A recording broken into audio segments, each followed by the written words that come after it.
You're listening to Victory Baliwag. We hope that this message encourages you today. All right. Pwede bang palakpakan si Lord for this afternoon? Can I invite everyone to stand up as we read the Word of the Lord? Yung ating pong babasahin is found in the book of John, and particularly chapter 6. And we'll be reading chapter 6, verse 15, and then we'll jump to verse 66 to 69. So with your Bibles ready, let's read John chapter 6, verse 15, 66 to 69. Perceiving then that they were about to come and take him by force to make him king, Jesus withdrew again to the mountain by himself. After this, many of his disciples turned back and no longer walked with him.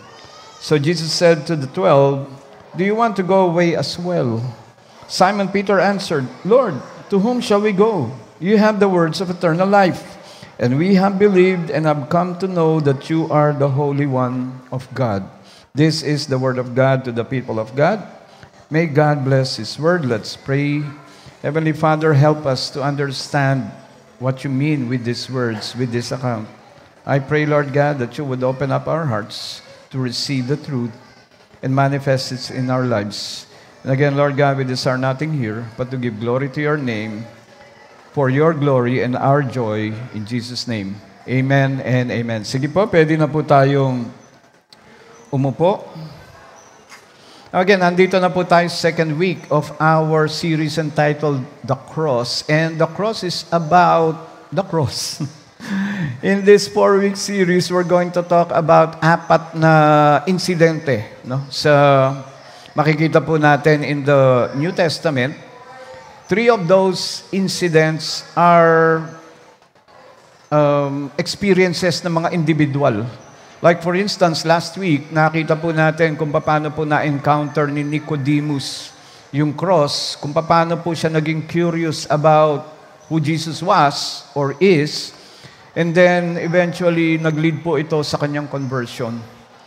Now, what's interesting about our 4-week series is 3 of those are about individuals, pero yung pag-uusapan po natin ngayon is not about an individual, but about a crowd encountering the cross.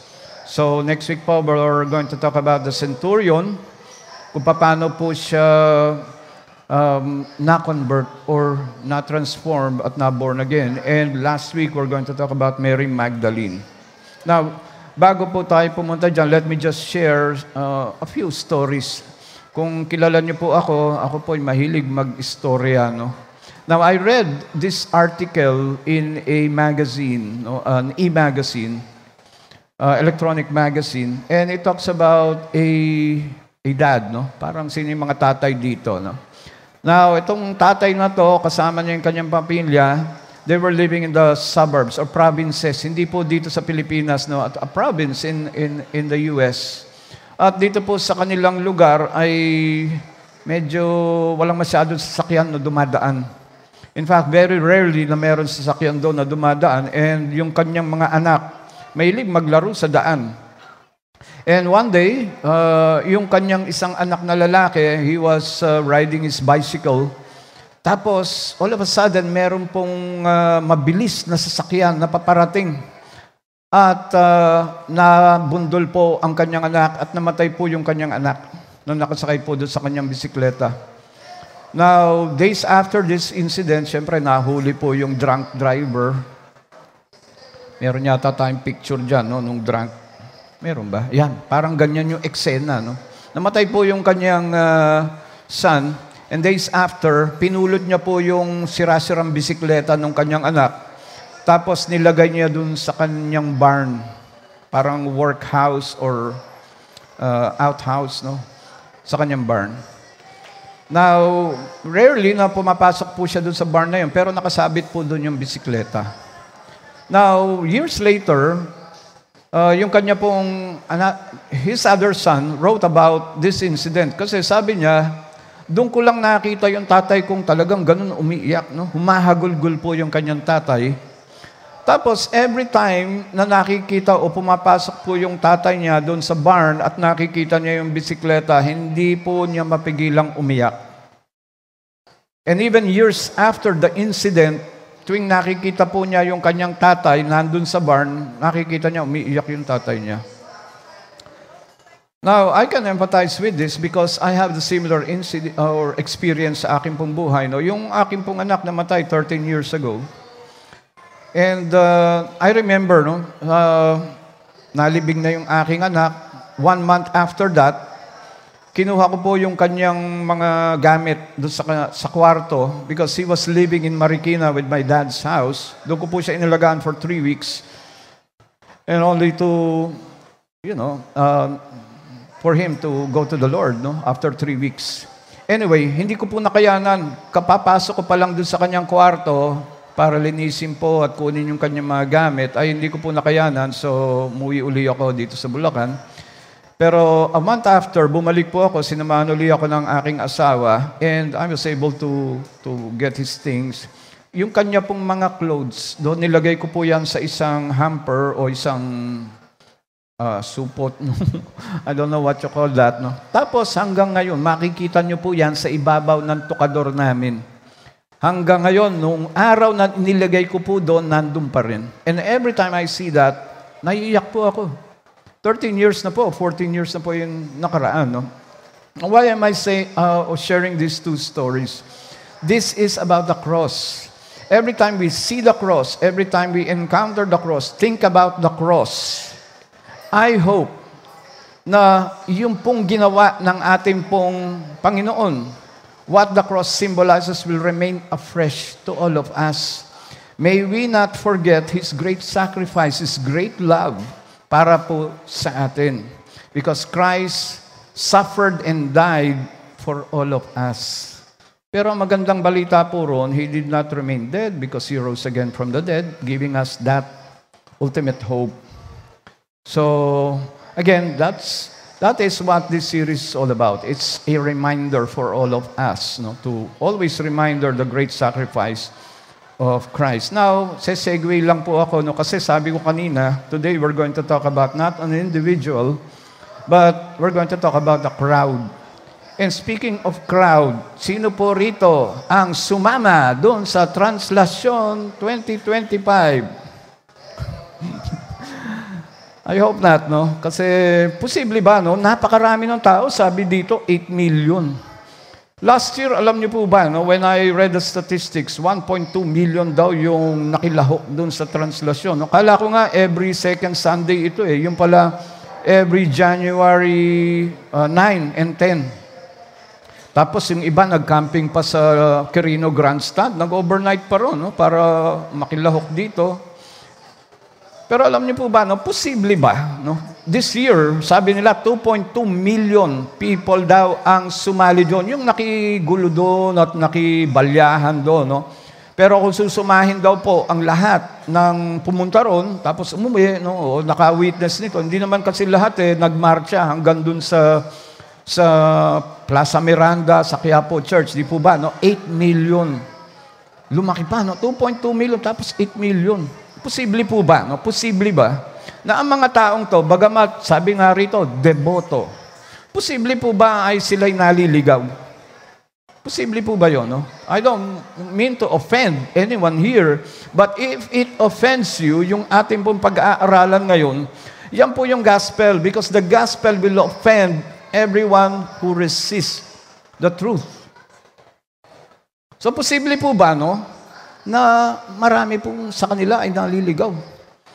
Ang ibig ko po sabihin doon, posible po bang mali po yung motivations nila?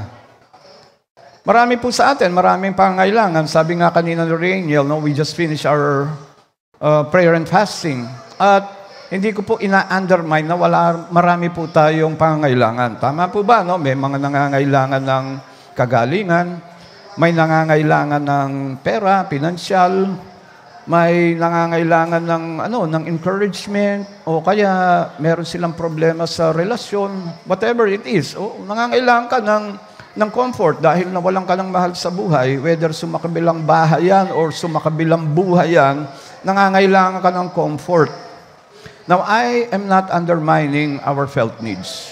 Mga pangailangan yan. Pero kung hanggang dun lang po ang ating pananaw, then we are undermining or we are missing the opportunity to experience the Lord God more, because that is not His ultimate purpose for all of us, na ibigay po ang lahat ng ating mga pangangailangan. Yes, ibibigay niya po ang ating mga pangangailangan, pero kung hanggang doon lang po, then parang in-undermine mo yung oportunidad na para mas makilala mo ang Panginoon. Now, ito pong ating pag-aaralan is about the crowd. They were following Jesus, no? Alam po natin na ang ministry po ni Jesus ay 3 taon. Nangyari po yung ating binasa, John chapter 6, nangyari po yan sa 2nd taon ng kanyang ministry. And Bible scholars call that as the Jesus' popularity during this 2nd year. Kasi ito yung sobrang popular po si Jesus Christ. Ang dami niya na pong followers. Nakarating na po kung saan-saan yung balita na nagpapagaling siya ng mga may sakit, nagmimilagro po siya, nagmumultiply siya ng pandesal, no? At isda, at napapakain niya ang libu-libong tao. Now, ito po yung insidente niyo. Katatapos niya lang magmilagro, nung nakapakain niya 25,000 people sa iilang pirasong tinapay at isda, pero napakain niya lahat yun. No? So, itong mga tao talaga, no? Kumakalat yung balita, ang dami niya ng followers. Sino sa inyo gusto niyo ng followers? Yung mga vloggers dito, no? Nag-post ka ng Facebook, halimbawa, di ba? Nag-post ka lang kahapon. Kanina umaga, tinignan mo, di ba? Bakit mo tinignan? Tinignan mo yan, siguro titignan mo, ilan na ba yung likes? Gusto natin ng followers, pero si Jesus dito, tila ayaw niya ng followers. Dahil dito, no, ang dami na sumusubaybay kay Jesus Christ, pero parang ayaw niya ng mga followers. Now, dito sa ating pag-uusapan, it may be offensive to some, dahil po, nung na-encounter ni Jesus Christ yung crowd, ay karamihan po sa kanila ay umalis dahil na-offend po sila. Now in church, when you encounter something, even something that we say as pastors, you can be offended by it. In fact, I said some things here that offended some, and believe it or not, wala na rito. I even invited the guy, sige, pag-usapan natin, pero wala eh. In his pride, umalis dito. Pero sino po ang nawalan? No? Lagi po dapat bukas ang ating pong puso, and maybe you can learn something here. So dito po, makikita po natin 2 bagay. That, ang 2 bagay po dyan is that Jesus is hard to follow. Mahirap pong sundin ang ating pong Panginoon. If you are offended by the things that we say here or the things that we study here based on the Bible, pawang katotohanan lang po ang ating pag-aaralan dito, yan po yung sinasabi ko dito na mahirap sundin ang ating pong Panginoon. Pero, ang maganda po dyan, Jesus is our only hope. Bagamat mahirap pong sumunod sa ating pong Panginoon dahil marami po siyang sinabi. At dito makikita po natin ang mga sinabi niya na naka-offend sa crowd. Now dito, ina-address niya yung crowd as the Jews. No? Marami po sumusubaybay sa Kanya. And then, nung nakita niya, no, marami sumusubaybay sa Kanya, He said some things. Meron po siya mga binanggit na mga bagay-bagay rito. At yung pong crowd ay parang nagkamot ng ulo. Kaya nga in verse 60, ang sabi po dyan, no, in verse 60, when many of His disciples heard it, they said, this is a hard saying. Who can listen to it? Now, let me qualify, no? Yung disciples dito, whenever we hear the word disciple, akala natin ito yung 12. Hindi po yun ang 12 lang. No? At this point, marami po siyang taga-subaybay. That is what disciples are. No? They are followers. They are learners. They want to learn from the leader. They want to learn from the teacher. They see Jesus as a great teacher, and they were following Him. Baka ilang daan to or baka libo-libo po itong mga disciples na sumusubaybay po kay Jesus dahil nakita po nila ang kanyang pangaral, merong power, no? May very charismatic po si Jesus whenever He preaches a sermon. And not only that, nagpe-perform pa siya ng mga milagro. Yung pong mga pilay, nakakarinig, di ba? Talaga naman po nakakarinig yung mga pilay, no? Pero napapagaling niya yung mga pilay, nakakalakad. Yung mga bingi, nakakarinig, no? So, ang dami po niyang taga-subaybay. And then, meron po siyang mga sinabi rito, yun po yung pag-uusapan natin, na na-offend po o hindi po nila naintindihan yung kanyang sinabi. In fact, in verse 41, it says, so the Jews, now this is the crowd, no? Yung po mga disciples, siguro libo-libo ito. Sabi niya, so the Jews grumbled about him because he said, I am the bread that came down from heaven. Now, si Jesus po, nahalata niya kung ano po yung mga saloobin ng mga sumusubaybay sa kanya nung sinabi niya itong mga salita na pag-aaralan po natin. They grumbled. Ano po yung grumbled? Sila po ay nagreklamo, sila po ay nagbulong-bulungan. Ano ba itong sinasabi ni teacher? Sabi nila, no? Parang ang hirap naman itong sinasabi niya. And then in verse 52, they even disputed among themselves. Nagtalo-talo pa sila, no? The Jews then disputed among themselves, saying, how can this man give us his flesh to eat? Flesh to eat. Pinapakain ba dito ni Jesus yung kanyang katawan? Is he talking about cannibalism? That's what we're going to find out. Kung ano po ang naka-offend sa kanila at ito anong ibig sabihin ng mga nakasulat dito. Now in verse 60, it says, when many of his disciples heard it, they said, this is a hard saying. Who can listen to it? So again, sabi nila, ang hirap naman itong sinasabi ni Jesus. Now, when you see that word na hinighlight ko, hard, hindi ibig sabihin nito ay hindi nila naintindihan. Kadalasan po, no, pag sinabi natin, ang hirap naman nito, hindi ko maintindihan. Minsan, ang ibig natin sabihin ay naintindihan natin, pero hindi madaling sundin.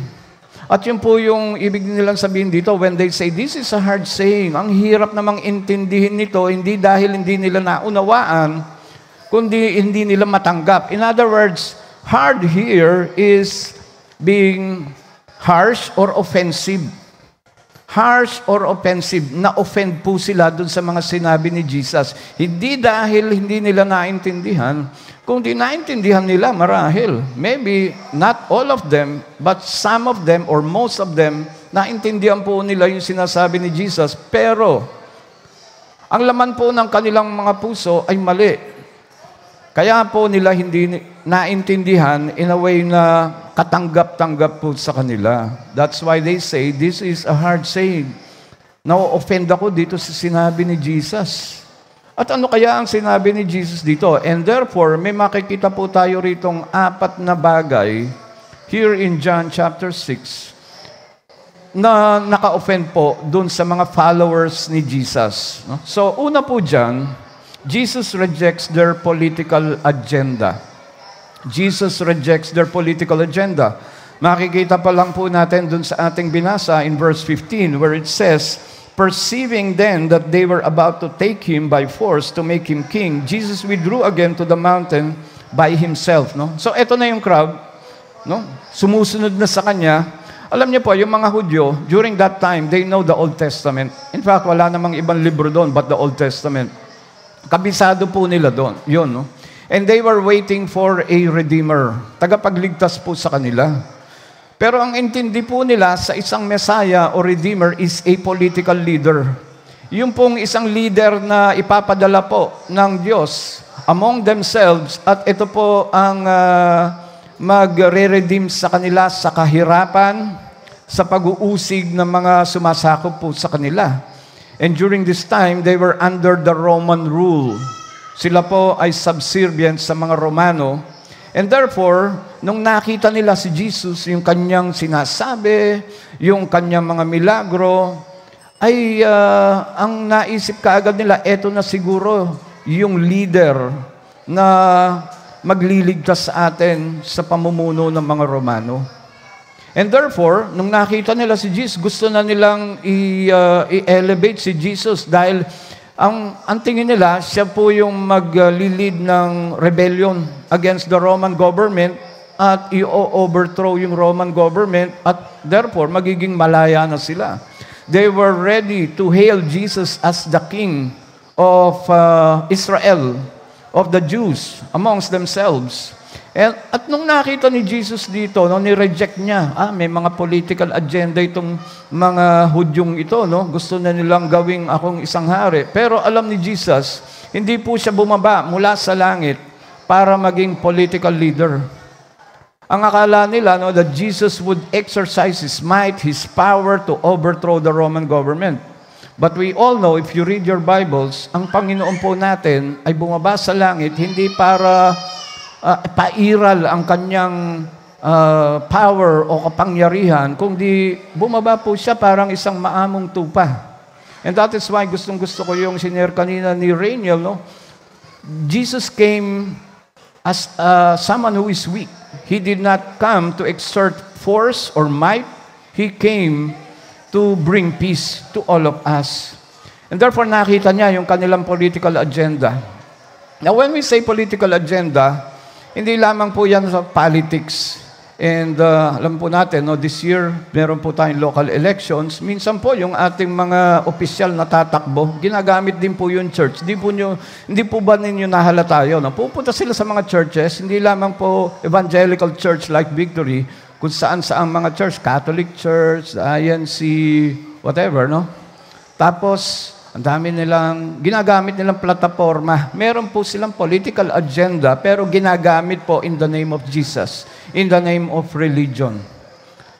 Pero bukod po ron, baka pati tayo, meron tayong political agenda. We want to be part of the church, pero gusto pala natin sumikat o makilala o maging leader sa church.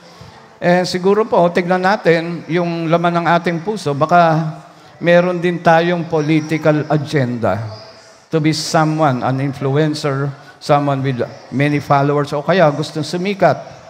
So, yun po yung unang na-offend sila. Jesus rejected their political agenda. Gusto na siyang i-hail as a king. Ang ginawa niya, nagpakalayo-layo siya. Ayaw niya ng crowd. Now, pangalawa po, na-offend po ang mga Hudyo, ay Jesus wants to meet more than their physical needs. Now, kanina, sinabi ko, no, meron tayong prayer and fasting, katatapos lang po.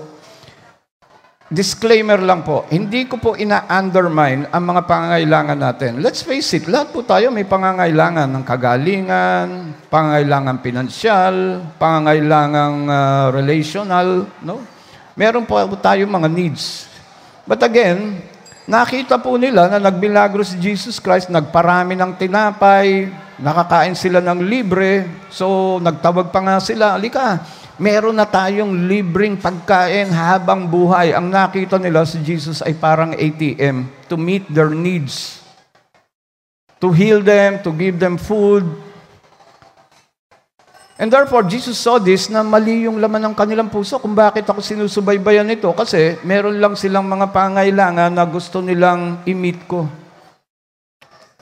And therefore, yun po yung kanyang itinanga because in verse 26, Jesus answered them, "Truly, truly, I say to you, you are seeking me." No, hindi niyo ako hinahanap, hindi niyo ako sinusunod, not because you saw the miracles that I did, but because you ate your fill of the loaves. Dahil nabusog ang inyong mga sikmura. Now, short of saying na lahat po ng inyong physical needs, akala nyo ay aking ibibigay sa inyo. Now, ang sinasabi ni Jesus dito, hindi sa ayaw niyang ibigay, pero kung hanggang doon lang yung inyong pananaw, sinasabi niya, then, hindi nyo nakuha kung bakit ako nandito. Hindi nyo nakuha kung bakit ko ginagawa ang mga to. Hindi nyo nakuha kung bakit ito yung mga pinapangaral ko sa inyo. Jesus was preaching a gospel of the kingdom, by the way. Now, yung pong gospel na pinipreach po ni Jesus, medyo kakaiba po siya doon sa gospel na alam natin because at this time, hindi pa po namatay ang ating pong Panginoon. So how can He preach about Himself dying for all of us? No? So ang gospel po niyang pinipreach ay gospel of the kingdom. So sabi niya, repent because the kingdom of the Lord is at hand. Ang sinasabi niya, malapit nang dumating ang kaharian ng langit. Yun po yung pinipreach ni Jesus at hindi po nila nakukuha yun. Remember, pangalawang taon na po ni Jesus ito sa ministry and He was showing these signs, these miracles, teaching them, and yet the people by now should have gotten yung punto niya kung bakit siya nandoon. And then, therefore, ito may mga sinabi siyang naka-offend po sa kanila. So, yun po yung pangalawa, no? He rejected their political agenda, and then Jesus wants to meet more than their physical need. Yung pong pangatlo na naka-offend po sa kanila is this: Jesus claims to be more than their understanding of religion. In verse 32 to 35, it says, Jesus then said to them, "Truly, truly, I say to you, it was not Moses who gave you the bread from heaven, but my Father gives you the true bread from heaven," and so on and so forth. What Jesus is saying here is, nireject niya yung kanilang pananaw tungkol sa relihiyon dahil ang kabisado nila, hindi man kabisado, kundi alam na alam po nila yung Old Testament, alam na alam po nila yung mga nakasulat po sa kanilang libro, and it is full of laws, regulations, alituntunin. Pero ang tingin po nila doon ay religiosity. Sumunod ka lang dito, pagpapalain tayo ni Lord. Lahat po ng mga nakasulat doon is all about them doing things for the Lord so that they can win the favor of God. And therefore, Jesus was rejecting their perception ng religion. And it can also happen to us, di ba, no? It's all about religiosity. Parang yung procession ng Black Nazarene, it's as if pag nagsakripisyo po sila ron, imimit na ni Lord yung aking favor na hinihingi sa Kanya. Pero how many of us, no, we've been praying, participating in prayer and fasting for so many years. Sino rito, 5 taon na nagpa-participate ng prayer and fasting, nananalangin ka, meron ka pang, ang tawag dito, no? Yung New Year's resolution, pero nag-aantay ka pa rin kay Lord. Amen? Nag-aantay ka pa rin. Praise the Lord. Wala. Parang ako lang, no? O kami lang. Iilan lang. Paano kung di sinagot? Ayaw mo na ba? I-reject mo na ba si Jesus? Pero baka may tinuturo lang si Lord sa'yo. Yung iba naman, ang bilis na sagot. Naiinggit ka tuloy, ang bilis naman sinagot ni Lord. Siguro, kokopyahin ko nga yung ginawa niya. Ano bang ginagawa mo? Nagbabasa ako ng Bible mula umaga hanggang gabi. O gagawin mo rin yun. Then you have downgraded, no, yung relihiyon o yung pagsubaybay po sa ating Panginoon to works. It's as if kaya mong i-meet o i-earn yung favor ng ating Panginoon by doing good works. But Jesus on the cross said, "It is finished." Nung sinabi niyang tapos na, wala ka nang kinakailangang gawin. Dahil tapos na. It's not about our works. It's not about our good works, reading the Bible, our devotion, us coming into church, or helping the poor. Again, hindi ko ina-undermine yun. Those are good things.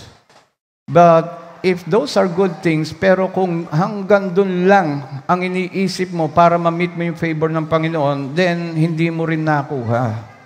And that is what the Lord Jesus is saying here when He says, He offended them because He refuted their understanding of what religion is. Now, yung pong pang-apat, at ito po yung pinaka-extreme, kung bakit po sila na-offend, is Jesus seems too radical. Siya po ay radical. Yung pong mga pangaral ni Jesus, lalong-lalo na yung narinig nila rito, ay sabi nila, parang malupit masyado itong mga sinasabi ni Jesus dito. Hindi dahil hindi nila naintindihan, kundi hindi nila kayang tuparin at hindi nila kayang gawin. Naintindihan nila, no? Alam niyo po ba, marami pong bumabatikos sa ating pong relihiyon, no? Christianity, lalong-lalo na po yung mga kaibigan nating mga Muslim, sinasabi nila kung bakit hindi sila naniniwala na si Jesus ay anak ng Diyos o ang Diyos. Naniniwala sila kay Jesus bilang propeta, pero hindi sila naniniwala siya ay anak ng Diyos, ay dahil hindi po binanggit at sinabi ni Jesus. And I challenge you, show me in the Bible that Jesus said, "I am God. I am the Son of God." Did He say that? He did not say that emphatically and very clearly and absolutely. Hindi niya po sinabi yun. Now, bakit po? Pwede naman niya sigurong sabihin yun, no? In fact, meron akong kilala, sinabi niya, "Ako ang anak ng Diyos." Ano nangyari? Yun, nakakulong. But anyway, halimbawa po, tignan mo yung katabi mo. Tignan mo yung katabi mo, no? Halimbawa, sinabi ng katabi mo, "Ako ang anak ng Diyos." Maniniwala ka ba? Hindi ka maniniwala, di ba? Yung ang kapatid ni Jesus, si James, no? Alam niya na si Jesus, kine-claim niya, siya ang Panginoon, anak ng Diyos. And yet, si James hindi na born again hanggat hindi nagpakita uli si Jesus sa kanya nung nabuhay siya muli. Kung yung ang kapatid niya ay hindi na-convert, no? Sinasabi siguro ni Jesus, and I can just imagine, no? Siguro sinasabi niya, itong si Jesus, kala niya meron siyang calling. Pero wala siyang calling, meron siyang calling-ling, no? So, akala nila, wala sa ulirat si Jesus, no? So, again, that is why I believe Jesus did not claim and say emphatically and clearly and absolutely na ako ang anak ng Diyos. Because that would seem ridiculous to anyone who hears Him saying that. At kahit na nakasulat yan dito ngayon, in hindsight, yun po yung tinuturo dito. And that is, yan po ang aking paniwala. So, sabi niya, it's too radical. Itong mga sinabi niya, this is a hard saying, sabi nila. Ano itong sinasabi ni Jesus? Now, in verse 51, it says, I am the living bread. Ito yung pinaka-radical na sinabi niya. No? And also, makikita natin yan in verse 54, and so on. I am the living bread that came down from heaven. If anyone eats of this bread, he will live forever. And the bread that I will give for the life of the world is my flesh. And then he goes on to say, if you eat this flesh, if you eat of my body, tapos meron pa siya sinabi, if you drink of my blood, pag ininom mo ang aking dugo. Now what is Jesus saying here? What does Jesus mean by saying eating His flesh and drinking His blood? Ano kaya yung ibig niya sabihin dito? Ang sinasabi ba ni Jesus dito ay cannibalism or baka communion, pastor? Di ba? Yun yung ginagawa natin whenever we do Holy Communion. Now, I'll point you to two verses after this, yung verse 40 and also verse 54. Tignan po natin, no? Here, tignan nyo mabuti ito, no? Kasi may similarity ang mga verses na to. May similarity po ito sa mga sinabi ni Jesus, pero meron din pagkakaiba. Pero pag naunawaan po natin, iisa lang po ang sinasabi ng Panginoon dito. Sabi niya in verse 40, for this is the will of my Father, that everyone who looks on the Son, pertaining to Himself, and believes in Him should have eternal life, and I will raise him up on the last day. Now, tignan naman po natin yung verse 54. Whoever feeds on my flesh and drinks of my blood has eternal life, and I will raise him up on the last day. Nakita niyo po ba yung pagkakaparehas, no? Anyone who believes, yung isa naman, anyone who feeds and drink will have eternal life, and I will raise him up on the last day. So, anong tinuturo ni Jesus dito? No? Yung sinabi niya doon, believe, dito naman, feed and drink. Now, He is pertaining to cannibalism. No? Kainin ba natin yung kanyang laman, literally? Or is He pertaining to, yung iba siguro, iniisip nila communion. Kasi di ba, yun ang ginagawa natin, pastor. We partake of the bread, symbolizing His broken body. And we partake of the cup with the wine, no? Symbolizing His blood. Maybe He's talking about communion. And I submit to you, He's not talking about communion. He's talking about Himself. By now, second year ng kanyang ministry, ang dami niya ng mga pangaral, ang dami niya ng miracles. The people should have known better that He is the Son of God, come down from heaven. Kaya nga sinabi niya, ma-offend ba kayo rito? Paano ko sinabi ko that you see the Son of Man coming down from heaven?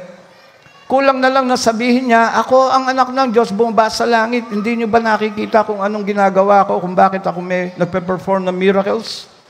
Why I'm proclaiming the kingdom of God being so near, and yet the people did not get it. And the reason why, another reason kung bakit hindi niya po diretsahang sinabi, una, hindi naman tayo maniniwala. No? Hindi sila maniniwala. In the same way na if someone tells you, I am the Son of God, hindi kayo maniniwala. But He wanted the people to know and discern for themselves. All this time, isang taon niyang pinagtiyagaan. Ito nga, second year na, gusto niyang makuha nila. But some actually got it, but not all of them. And therefore, ito pa yung isang radical na pag-iisip ng ating pong Panginoon na He's not after the crowd. Kung iniisip niyo po rito ay kami po ay natutuwa na dumadami tayo, tama po kayo. Na dumadami tayo. But at the same time, it is my hope, personally, no, it is my hope na lahat po tayo, kaya tayo dumadami, nakukuha po natin. Hindi po tungkol lang to sa religion o religion, religiosity, doing the right things to earn favor from God. Or sana, kaya tayo dumadami, nakuha natin at hindi dahil meron tayong political agenda. O kaya tayo dumadami dahil meron tayong felt needs na gustong sagutin ng Panginoon. Hindi po sana yun yung mga rason kung bakit po tayo dumadami. And it's the same thing with Jesus here. He hopes, and it is His desire. Kaya nga binigyan tayo ng free will. No? Alam niyo siguro yung free will. Marami pong diskusyon dyan sa free will. Meron daw tayong free will. Malaya po tayong tumanggap at umaksep. Alam niyo po, lahat po ng nakarinig ng magandang balita ng pangaral po ng ating Panginoon, meron po tayong dalawang choice. Tumingin kayo sa paligid ninyo, no? Bakit tayo lang ang nandito? Ano kaya ang ginagawa niya? Pumunta kaya sa church? Pero wag niyo pong intindihin niyo, no? Hindi naman natin sila hinuhusgahan. Baka nag-church na nga yan, no? Di natin, baka sumama pa nga yan sa translasyon kahapon, di ba? Ngayon, gusto niyo lang magpahinga, chill, di ba? Di natin alam, no? Pero bakit iilan lang tayo rito? Dahil po yan ang sinasabi ng Bible. Lahat po ay makakarinig ng katotohanan, pero hindi lahat ay susunod. Hindi lahat ay susunod. Same thing here, biro nyo. May crowd. Pero pinapaunti po ni Jesus. Kasi mali yung kanilang mga motibo, mali po yung laman ng kanilang puso. It's the same thing with what Romans chapter 1 says. Si Apostol Pablo, ang sinabi niya, lahat makikita ang katotohanan, meron po tayong dalawang choice. We either accept and repent of our sins, yung katotohanan na tumambad po sa atin, or tumigas po ang ating puso at i-reject natin, magrebelde po tayo. Tama po, no? Si Pharaoh, halimbawa, sabi po ng Bible, at pinatigas ni Gaag ang puso po ni Pharaoh, kaya pinarusahan si Pharaoh. Unfair naman yon, pastor. Si God pala nagpatigas ng kanyang puso, tapos pinarusahan siya.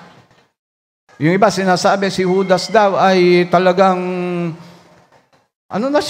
condemned na siya in the first place. Pero sa tingin ko po, kasi meron mga Jewish traditions, writings, that says, posible ba na si Judas, kaya po siya pinili ni Jesus. Actually, in-endorse po siya ni Nathaniel at saka ni Andrew. At hanggang kahuli-huli yung sandali, eto na yung Last Supper, pagkakanulo niya sa si Judas. Tapos sabi ni Jesus, isa sa inyo ay magtataksil. Pero sabi nila sa isa't isa, sino kaya yun sinasabi ni Jesus? Baka ako yun Ikaw ba yun? Hindi pa rin nila alam. Maybe Judas started with a pure heart to follow Jesus, pero siguro along the way, nadismaya po si Judas. Sabi niya, akala ko si Jesus na yung political king. So eto na, posible po mangyari yon. Di po ba? Kasi meron tayong free choice. We have two choices.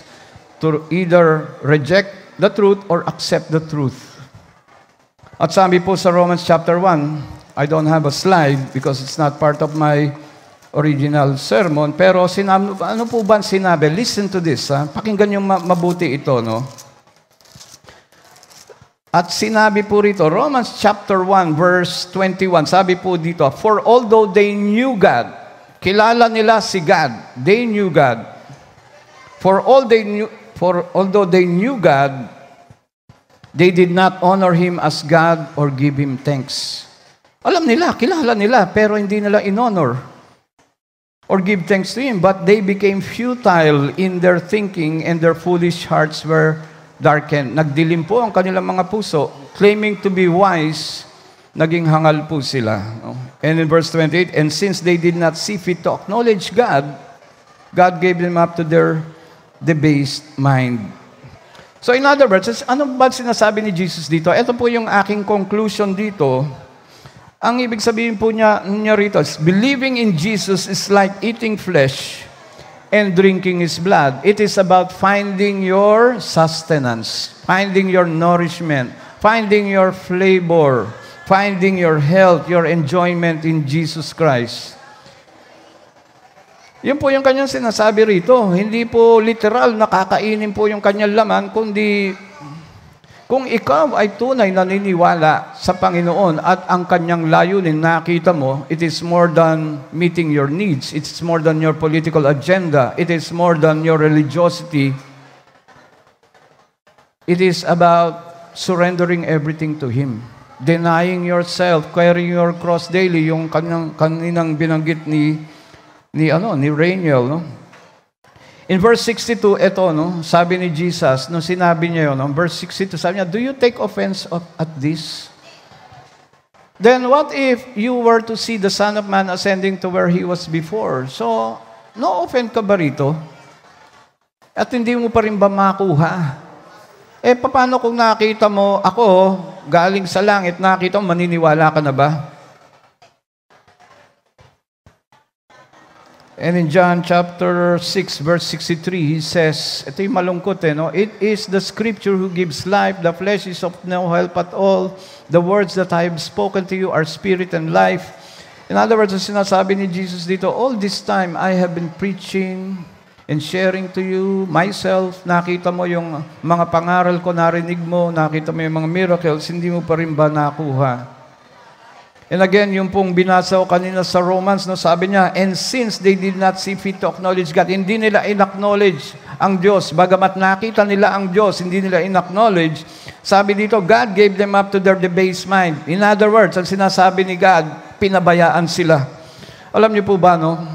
Meron bang sumusubaybay dun sa sunog na nangyayari ngayon sa Los Angeles? No? Nasusunog po yun. Hollywood. Alam niyo po yung Hollywood, yung mga sikat na artista, sino ba mga sikat na artista? Brad Pitt, no? Sina Taylor Swift, hindi yata artista yun, no? Singer yun, pero doon yata nakatira yun. Nasunog po ang kanilang mga bahay. Now, Hollywood, Beverly Hills nandun, di ba? Lahat ng mayayaman yata, mga sikat nandun nakatira. Pero ano po yung nangyayari? 7 araw na po na nasusunog, natupok na po ng apoy, lahat ng ari-arian doon, pati magaganda nilang mga tanawin doon, nasunog. Pero alam niyo po ba, hindi po ako naniniwala sa coincidence, pero ako, hindi ko rin po sinasabi, because this is conjecture, no? Baka pinaparusahan sila ng Diyos, hinusgahan sila. Nangyari po yung sunog na yon 1 week ago. Pero 2 days bago po mangyari yung sunog, ano po yung nangyari? Di ba, sino mahilig sa mga Golden Globes Award, no? Meron pong, yan. Golden Globes Award. Alam niyo po yung Golden Globes Award, ito po yung pagpaparangal dun sa mga artista, yung kanilang mga palabas, no? Pinagtawanan po nila ang Diyos. So sabi nila, no, bandang uli, sige, bilangin natin, lahat ng umakyat dito sa entablado at nagpasalamat, ilang kaya ang nagpasalamat dun sa kanilang mga crew? Palakpakan sila, 11. Ilan na ang nagpasalamat sa kanilang mga nanay? 3. Tapos nung sinabi, ilan kaya nagpasalamat kay God? 0. Ha. Palakpakan sila, pinagtawanan po nila. 2 days after, nangyari po yung sunog. Hanggang ngayon, nasusunog pa rin ang Hollywood. Now, I don't know what it is. Call it coincidence, but I call that judgment. Baka sinasampulan lang sila. Matindi pa po dyan ang judgment ng ating Panginoon. And therefore, if you mock God, you saw the truth and you reject, then baka ang mangyari po sa atin yung sinasabi ni Paul sa Romans chapter 1, verse 28, and since they did not see fit to acknowledge God, God gave them up to their debased mind to do what they ought to do. Pinabayaan sila to do what they want to do, even to mock God. Now, after this, and I will end with this momentarily, in verse 66 to 69, yung ating pong binasa, no? After this, many of His disciples turned back, no longer walked with Him. Yung pong crowds, libo-libo po, no? Nung narinig nila ito, in-explain na nga ni Jesus, sila po ay umalis ng bigo. Parang si rich young ruler, di ba? Si rich young ruler, lahat siya nagawa ko, Lord. Pero nung sinabi ni Jesus sa kanya, meron ka pa isang nagawa. ang hirap naman ng pinapagawa mo. So, umalis po siya ng bigo. Ganon din po. Tapos nakita niya, so Jesus said to the 12, eto na yan, crowds, and then the disciples, and now the 12. Parang paliit ng paliit, di po ba?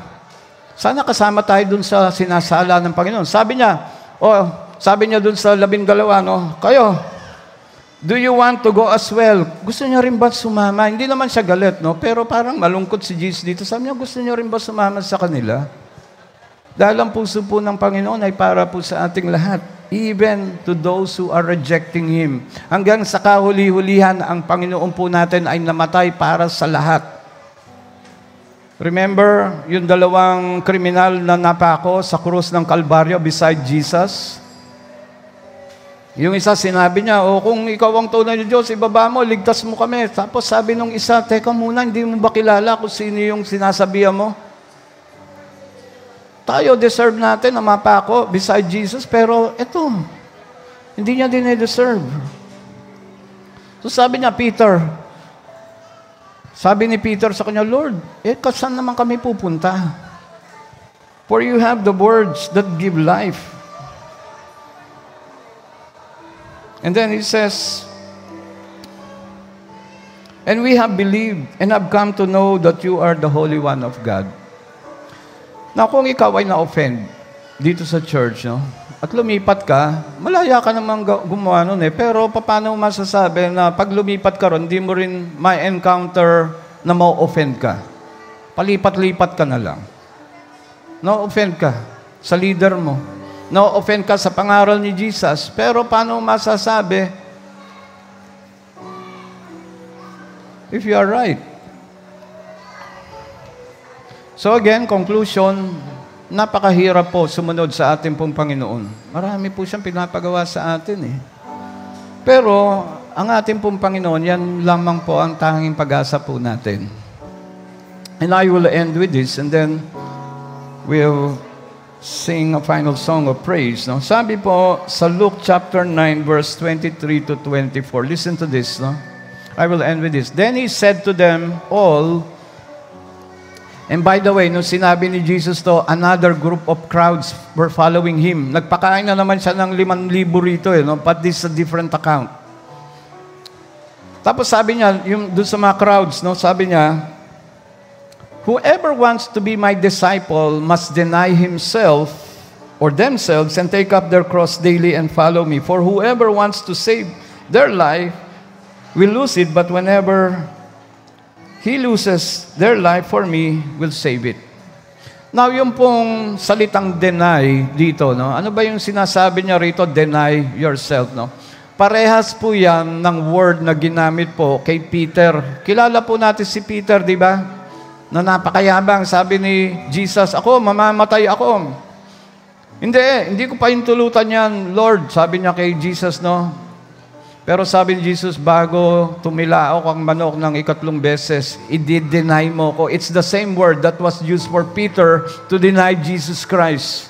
And therefore, ang sinasabi po rito, if you do not deny yourself. That is what it means to follow Jesus. Kalimutan nyo na po yung pagkakaintindi nyo, sinasabi ng internet, ng social media, what deny is. But deny here is the same word used for Peter to deny Jesus. But applying it to this saying or this scripture, ang sinasabi niya po rito, kung di mo dinenay yung dating sarili mo na makasalanan at hindi mo in-acknowledge na tanging kailangan mo ang kapatawaran ng Panginoon, then hindi mo siya pwedeng sundin. Sabi niya pa nga rito, carry your cross daily. Sinabi niya bang carry your cross once a year? Makilaho ka doon sa kaya po, once a year. O kaya magpenitensya ka once a year. O kaya umattend ka ng prayer and fasting once a year. Yung ba sinabi niya rito? Sabi niya, carry your cross daily. Araw-araw. Pagising mo sa umaga, alalahanin mo ang cross. Tandaan mo ang cross. Kung di ka naiiyak sa cross, pag ito ay naalala mo, then probably you did not get it.